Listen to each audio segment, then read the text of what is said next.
Bonjour et bienvenue, vous regardez une vidéo du blog Les Enfants à venir. Je suis Marion et je réponds à vos questions en vidéo. Aujourd'hui, je vais répondre à la question comment gérer le regard des autres et notamment le jugement familial.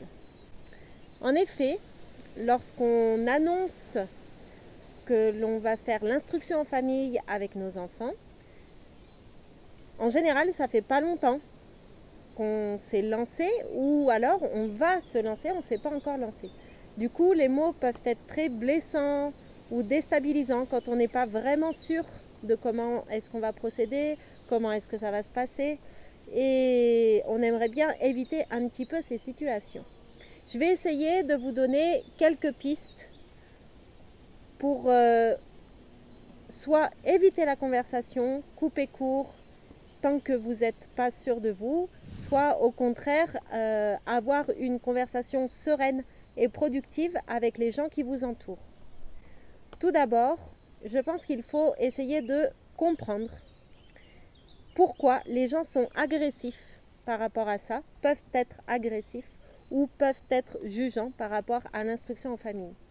Souvent, les personnes les plus agressives ou les plus jugeantes ont été eux-mêmes en difficulté face à l'école. Soit trop de contraintes, soit trop de monde, de la violence, enfin tout ce qu'on peut imaginer avoir mal vécu à l'école. Et du coup, c'est dur pour eux d'admettre que d'autres choses sont possibles alors qu'eux n'en ont pas bénéficié. Et le processus d'agressivité se met alors en place. Ils se protègent parce qu'eux, ils ont eu le droit qu'à ça. Et pour eux, c'est plus facile à entendre que c'est parce qu'il n'y avait pas le choix. Ça peut être aussi de la jalousie. En effet, il faut oser passer le cap. Il faut oser prendre ses enfants toute la journée avec soi, modifier ses emplois du temps, parfois changer de travail, parfois accepter qu'on puisse être pendant un temps à se chercher, à ne plus avoir de travail, à avoir moins de rentrée d'argent. Du coup, si eux en auraient envie, mais n'ont pas osé passer le cap ou n'osent pas le passer, ça peut susciter de la jalousie. Et du coup, il est plus facile d'essayer de faire revoir les choix des autres plutôt que de revoir les siens. Voilà, il est plus facile de vouloir faire changer d'avis les autres personnes que de se remettre en question personnellement. Je pense, enfin en tout cas personnellement, moi je trouve que lorsqu'on se met dans l'empathie par rapport à ces personnes-là, lorsqu'on comprend les mécanismes qui se mettent en jeu, c'est moins déstabilisant et ça prouve même que nos choix ne sont pas si mauvais, puisque eux, ça leur renvoie quelque chose qui est négatif et qui les met dans la peur et qui les met dans l'agressivité ou dans la jalousie. Du coup, c'est plutôt positif de se dire, bon ben voilà, moi j'aimerais éviter à mes enfants ces choses-là. Et puis, ça permet de prendre du recul et de se dire, voilà, ces peurs, ça lui appartient, c'est pas à moi de prendre ça pour moi. Et pareil pour sa colère, ou voilà, c'est indépendamment des choix que nous faisons, c'est juste que ça lui renvoie des choses trop fortes. Voilà. Dans un deuxième temps, une fois que vous avez réussi du coup à remettre les choses à leur place, vous pouvez vous référer à la loi.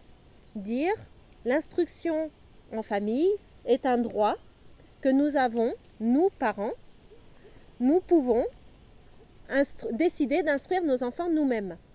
C'est la loi qui nous le permet, nous sommes dans la loi, c'est quelque chose qui existe, qui est prévu, donc c'est que ce n'est pas foncièrement mauvais. Et voilà, du coup, une fois que ça s'est posé, de dire c'est les parents qui ont le choix, c'est les parents qui ont le droit et ce n'est pas la famille et ce n'est pas les amis, vous pouvez ensuite amener, si vous le souhaitez, la discussion. Dire voilà, nous sommes ouverts à la discussion, on veut bien partager avec vous les choses qui nous ont amenés à faire ces choix. Par contre, nous ne voulons pas de jugement et nous ne voulons pas que vous essayiez de nous faire changer de position, car voilà, ce sont nos choix, on a le droit de faire comme ça et c'est ce que nous ferons de toute façon. Donc si vous avez besoin de comprendre, nous voulons bien en parler et au contraire, ça sera avec joie. Par contre, si vous ressentez toujours de l'agressivité en face et que la discussion n'est pas possible pour le moment, il vaut mieux couper court et dire, bon ben voilà, la loi nous y autorise, c'est comme ça, on en reparlera si vous êtes disposé à le faire.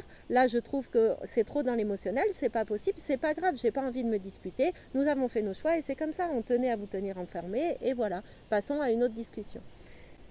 Du coup, ça nous amène au troisième point. Si les gens sont ouverts à la discussion, vous pouvez vous préparer des petites phrases clés qui résonnent et qui vous parlent, en tout cas dans votre situation. Qu'est-ce qui vous a amené à faire ces choix? Qu'est-ce qui vous fait penser que c'est le mieux pour vos enfants? Ça, c'est des petites phrases qui peuvent être toutes personnelles et chacun peut avoir les siennes. Je vais vous donner celle que moi me parle le plus. Tout d'abord, je prends l'exemple de la marche et du langage. Tous les enfants apprennent à parler tout seuls. Tous les enfants apprennent à marcher tout seuls, à des moments différents, à des âges différents, mais l'apprentissage se fait tout seul par immersion. Nous n'avons pas besoin de leur enseigner les choses, nous n'avons pas besoin de dire comment faire, à quel moment et combien de temps et à quel âge ça doit arriver. C'est des choses qui se font naturellement et nous le laissons faire. Et tous les enfants, à moins qu'il y ait un problème physique ou autre derrière, sinon tous les enfants arrivent à parler tout seuls, arrivent à marcher, à apprendre à marcher tout seuls. Donc pourquoi est-ce qu'à 3 ans, et bien d'autres choses aussi, hein, pas que le langage et la marche, mais du coup, pourquoi est-ce qu'à 3 ans, ça devrait s'arrêter et que les enfants auraient besoin d'être en collectivité et d'être à plusieurs pour apprendre des choses? Et pourquoi est-ce qu'ils auraient besoin qu'on leur enseigne? Il n'y a pas de raison qu'à 3 ans, il y ait un changement. Enfin, je veux dire... Avant 3 ans, tout paraît naturel et on a conscience que ça se fait naturellement. Mais après 3 ans, tout d'un coup, on se dit, mais non, mais il faut qu'ils aillent à l'école pour être sociables. Donc voilà, moi j'aime bien rappeler ça puisque voilà, il n'y a pas de raison que ça s'arrête. Même pour l'apprentissage de la lecture, parce que c'est souvent le truc, mais comment va-t-il apprendre à lire? En fait, c'est pareil, nous sommes dans une société, nous baignons dans un bain de lecture, nous baignons dans un bain de sollicitations écrites. Nous avons tout le temps besoin de lire, d'écrire, de prendre des notes. On y a tout le temps référence. Et ça, parfois même sans s'en rendre compte, il suffit de regarder combien de fois par jour vous faites appel à votre compétence de lecteur ou à votre compétence de scripteur. Ça arrive énormément de fois dans une journée. Donc l'enfant baignant dans ce milieu-là aura forcément besoin un jour d'apprendre à lire et envie, besoin d'apprendre à lire et besoin d'apprendre à écrire et besoin d'apprendre l'orthographe parce qu'il souhaitera envoyer une correspondance sans faute d'orthographe. Pareil pour la grammaire, enfin voilà, tout ça peut s'apprendre par immersion, passion, envie. Et quand l'envie est là, voilà, ça s'apprend directement. Une deuxième phrase que j'aime bien, enfin une deuxième idée que j'aime bien utiliser, c'est, je fais référence aux droits de l'homme, et notamment à l'article 7 qui dit quelque chose comme « Nul ne peut être enfermé contre son gré ». Ok, et bien du coup, cet article-là s'applique pour les adultes. Oui, parce que c'est ça, c'est nul ne peut être enfermé contre son gré s'il n'a pas fait une faute qui justifie ça. Du coup, ben voilà, ça s'applique pour les adultes, mais pas pour les enfants. Les enfants, à l'école, on les enferme contre leur gré et ça ne pose problème à personne. Et même chose par rapport au travail rémunéré. Nous n'accepterions pas, en tant qu'adultes, de travailler pour des tâches que nous n'avons pas choisies et qui ne nous plaisent pas, sans être rémunérés. Par contre, un enfant, lui, on lui demande de travailler de telle heure à telle heure, dans tel endroit, en faisant telle chose, et même s'il n'en a pas envie, parce que c'est pour son bien. Du coup, comment est-ce qu'on peut appeler ça? Enfin, voilà, moi je trouve que c'est pas normal qu'on oblige à faire ça pour les enfants et que l'adulte, lui, n'accepterait pas ça. Ce sont des personnes comme les adultes. Du coup, voilà. Donc ça, c'est la deuxième chose que j'aime bien aborder. Et une autre chose, c'est l'école, la collectivité. Pour que ça soit gérable, on est obligé d'abstraire les choses que nous trouvons dans la vie courante pour les enseigner aux enfants. Ça ne se justifie plus quand l'enfant est au contact au maximum de son environnement. En effet, si vous regardez par exemple la géométrie c'est une abstraction de ce qui nous entoure pour réussir à traduire tout ce qu'on peut trouver à l'extérieur sur une feuille ou voilà, pour après faire des calculs, pour faire des plans, voilà. Et du coup, le fait de l'appréhender de façon concrète, déjà dans la vie, au quotidien, ça aide à après pouvoir l'abstraire. À l'école, on ne peut pas faire ça, parce qu'on est souvent entre quatre murs. Du coup, on est obligé d'abstraire tout ça. Du coup, le fait d'être en instruction à famille, ça donne du sens aux apprentissages. Ils sont plus abstraits, mais commencent dans le concret. Tout le monde sait qu'on apprend beaucoup plus par la pratique que par la théorie. Et du coup, ça s'applique pour l'instruction en famille. Et c'est ça qui est génial. On se retrouve avec nos enfants à leur apporter du concret, de la pratique en permanence. Et ensuite, on peut être amené à introduire l'abstrait s'ils en ont besoin, ou eux, ils peuvent être amenés à le demander. Et là, ça prend tout son sens. Et il n'y a pas besoin d'expliquer pendant longtemps. Si on prend l'exemple, des nombres négatifs.